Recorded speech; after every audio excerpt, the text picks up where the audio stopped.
Hey everyone, welcome back to Midwest DBS. I already posted a deck profile this earlier, but there were some mistakes to it, so I needed to change it to make it more accurate. So this is a updated build, not just a build, just some general ideas about the deck. Like if you don't have some of the expensive cards that go in the deck. So we'll start with one package you can run with this deck, and this is makes the deck more expensive. You run Great Apes, you run these, and you run the Zamasu super combo. But I feel like if you run this, you need to rely more than just a Zamasu super combo for the arrival. So then if you don't have the apes and you want to run this, you might want to find at least up to 2 yellow cards you can run to make sure this is always live, because sometimes off the Zeno unison effect you could charge on accident some of your super combos, and then you have to blow them up, or charge these. You could use those to rival it. They have to blow them up, so it makes it less likely if you see them on your hand later, you'll be able to do it. So that's all in that little package. So with the leader, it's when it attacks, it draws a card. When it attacks anything, it awakens 2 different ways. Either if you have 4 energy, or if you have 4 or less life. It's a restand 1, draw 1. The flip side is where he gets really good, because you can, when he swings, you draw a card, and he has the activate main. You can pop an energy to give him either dual attack, or you can choose one of your opponent's cards and put it at the bottom of their deck. So it's kind of like blue removal on the leader, which is pretty good. So the main important part of the deck is obviously Zeno. He's your unison. You want to play him on your second turn every time you can. If you see him later, it's okay, but if you start seeing it past turn 4, turn 5, around those, then it's not that good. You want to see it turn 2 or 3, but turn 2 is definitely the best. But it's +2 is you just take the top card of your deck, like this. It goes in your energy. Then at the end of your turn, you have to blow up that energy. So it has a lot of synergy with the leader, because you can use that energy, then blow it up to make your leader attack twice or bottom of your opponent's card. It also has the good old-fashioned Zeno effect. If you get stuck in a bind, the -5 takes all your cards and all your opponent's battle cards, ignoring barrier, and you shuffle them into your deck. So, and it's still 9k. So if they're attacking with their small self-awakeners, don't forget this can come in and start swinging down those tiny self-awakeners. Um, Now, this deck can awaken turn 2. Depending on what you're playing against, really depends if you want to awaken turn 2 or 3. Either of those will be your awaken turn. It just depends on the board state. But for the early awaken turn, you use this card. What you do is you have, let's just say you have 2 energy. Let's just grab these two, doesn't matter. You have 2 energy in play. You tap 1. You have to play this first, and that'll bring an energy from your deck. And then you can tap 2 to play this, and then have this bring an energy, and then you're at 4 energy, and then you can awaken. So that's how you turn 2 awaken. So these are in the deck. Like I said, we're going to go over some general ideas of cards. Counterplay, I would generally play 4 of these. I'm just showing this. This is another option you can have. Also, the hit from Draft Box 5, which has gone down in price, is another option where you can kind of mess around with your counterplay cards. Because sometimes you want to have a different counterplay. Like you could run the hit in this deck, but you want to play the hit first, and then if they're going to do anything, then this, because this shuts down all other counterplays for the rest of the turn. But this card basically just says no to everything. It's really good, and it's for free as long as your unison has 2 or more markers. This either is going to cost you 1, or it's for free. But if your leader card is mono blue, you can switch up to your mono blue energy to active mode. Then choose one of your opponent's battle cards with 15,000 power or less, ignoring barrier, and return it to its owner's hand. If you have a blue unison card in play, you can activate this card's counter skill from your hand without paying its cost. So this one's not looking for a certain amount of counters on your unison card. So it can have 1, you can still use this. But just remember, this is a counter attack and not a counter play. But it still uses to bounce things, ignoring barrier. And if you're tapped out and have unison, then you get restand energy too. So like I said, this isn't necessarily just this. I do got 50 cards in here, but it's not necessarily exactly how the deck should be built. Just showing different things. Next is Obuni. I have access to 3 altogether. I own 2. My buddy owns one in case I need it. Unfortunately, this card is really expensive. I tried to make it as cheap as possible, but besides the Oboonies. So if you have any Oboonies, you just run the max amount of boonies you have. If you have none, then you have to go into other options, which I will show. We also ran one at all costs Vegeta, because the basic thing is on turn 3, you're wanting to go into a powerful 4-drop. This is the most powerful 4-drop you can go into right now in the entire game, because it makes the 3 after image tokens, and it's a lot of damage. It has deflect, so it's hard to deal with. Also, it's hard to deal with because they have to get rid of all the tokens to be able to deal with him, and he has the ability to look at the top of your opponent's deck, and then if a battle card is revealed on your turn, you get to restand an energy, which can make you be defensive. So, this is historically one of the other most powerful 4-drops in the game. Unfortunately, it doesn't have deflect or barrier, but it can still restand an energy when you play it, and then if it sticks around, then you can, especially since this can awaken on turn 2, you're going to stay at you can stay at a high life total, and then you can use its other ability to KO stuff, and then basically give it triple strike and make it really big and go for a game. So you do have options. If you don't have these, just look for really powerful 4-drops you could play on turn 3 if you see your Zeno on turn 2. With this version, we are running this little Goku Black package. This can come into play for free if you have 5 energy, and it draws a card and replaces itself, but you can't play any more copies of this. This card is generally just being charged in your energy, or if you happen to not see your Zeno, you can charge any other energy, and then you can charge this as an energy to get to 4 quicker.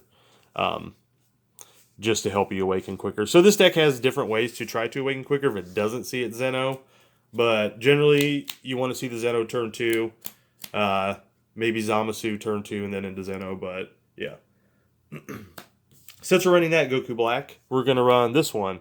This Goku Black is really good in games that are going to go a little bit longer where your opponent's going to get to 5 energy.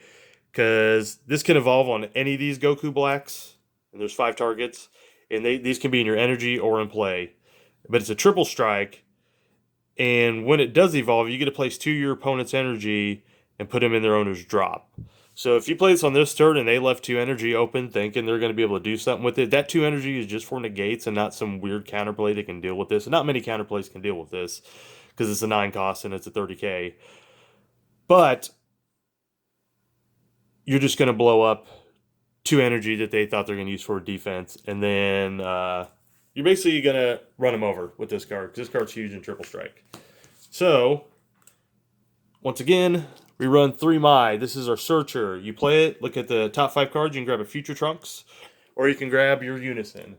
So, this is searching for, the Future Trunks would be the counterplay. There's no other Future Trunks in your deck. I guess for more budget-friendly, if you didn't have Aboonies, you can maybe run that one.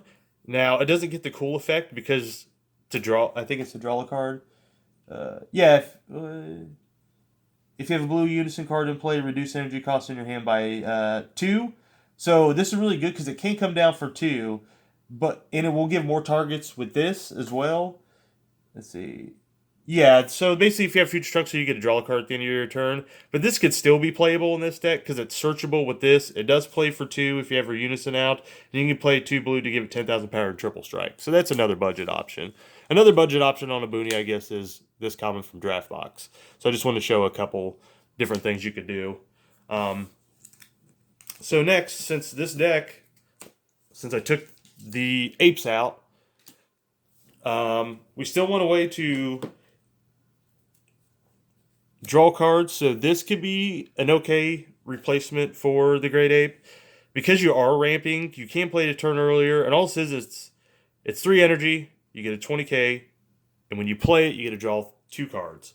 So I think if you don't have apes, it's a good substitute. Also, maybe not another scratch from Draft Box, which is a negate, and then you can remove it from your drop to your warp to draw a card. More cards. There'll be super combos. This version of the deck is running a 3-2 split. This is the only multicolor card in the deck, 3 of them. Because it's so powerful, you still want to run them.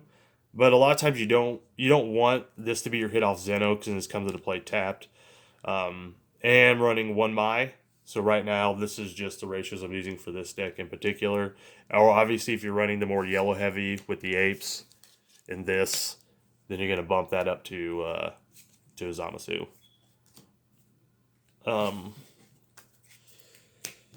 Next, we're going to go after.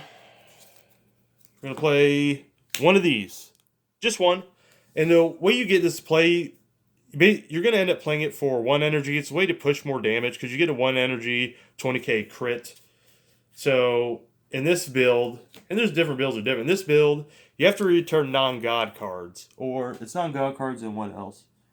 Non-Grand Priest cards. And you have to do 2 cards altogether. Now this deck does run a lot of gods, but it also runs, like I'll show you, a lot of non-god targets that you can bounce, which would be all these. And Obuni makes tokens, so you can do the same thing with that. So kind of like your non-god targets. It's only 1, but you could run up to 2. And right now, this card is actually pretty cheap. It's about $2 a piece for a Draft Box 5 card. So even if you don't have them, you never know. Go ahead and get them while they're $2 because it is a SR. And anything about Draft Box SRs, after a while, something comes out to make them snap busted, then they just skyrocket in price. So at $2 a pop, pretty good deal to get those right now. To make it a little bit more affordable still, we ran no SCR, but we ran 2 Food, Shroud, and Mystery. This is our SCR. And the difference is a lot of times, most SCRs are coming out on turn 5, and that's always what put this behind a little bit. It was still, a lot of times you play your SCRA in this because it's 6. But the difference is with this deck, since you're ramping an extra energy every turn, this can come out on turn 5. And when it can come out on turn 5, it's just a snap bust as any SCR.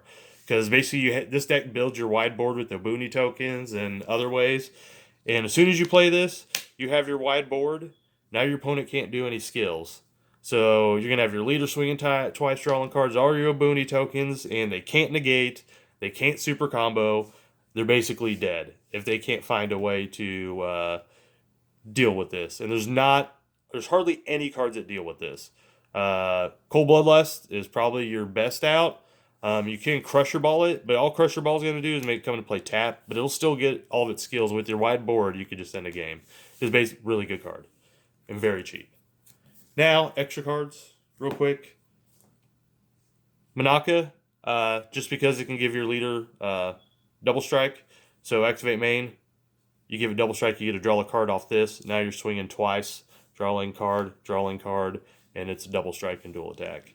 So this deck is really good at applying pressure at a certain point in the game, and also it's very good at gunning down unisons too, which is very important. Sensu Bean, we're in blue. Don't need to say anything about Sensu Bean. Extends plays, could be defensive. Ultra Instinct. His card's really good. Yeah, basically you can always make sure all your energy is mono blue.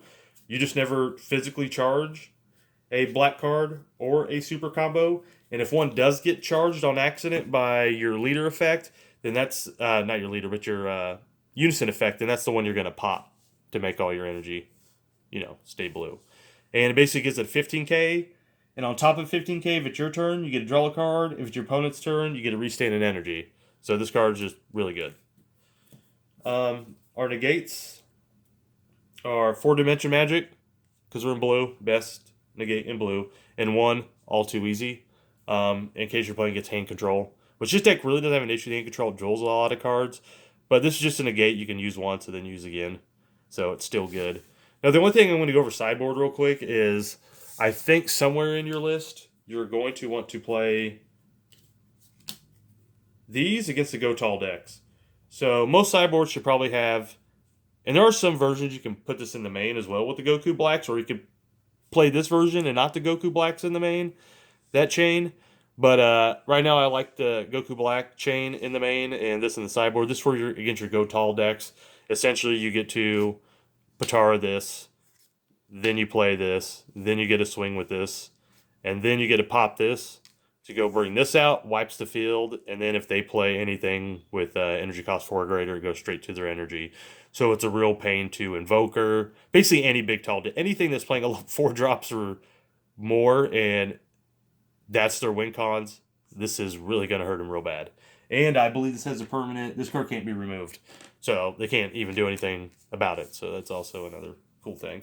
Also, this deck can be susceptible to very extreme aggro decks. So you're going to want to place some number of these in your sideboard too. 2 or 3. Because aggro can put enough pressure on this deck to make it where you're wanting to tap out for your Obuni on your Obuni turn. Very difficult. So basically, you run 2 to 3 of these to deal with the aggro matchup. But that's pretty much all I got for you. I want to go over some variations, some substitutions. It's a little bit longer of a deck profile than normal, just saying play these cards. Now, the cards I did show sleeved was the deck. It was pretty budget, except for the Obunis, and I showed you what different things you could do to replace the Obunis, and I also showed you the yellow package with the apes and the hits if you want to go that route, and some sideboard options. That's all I got for you guys today. Thanks.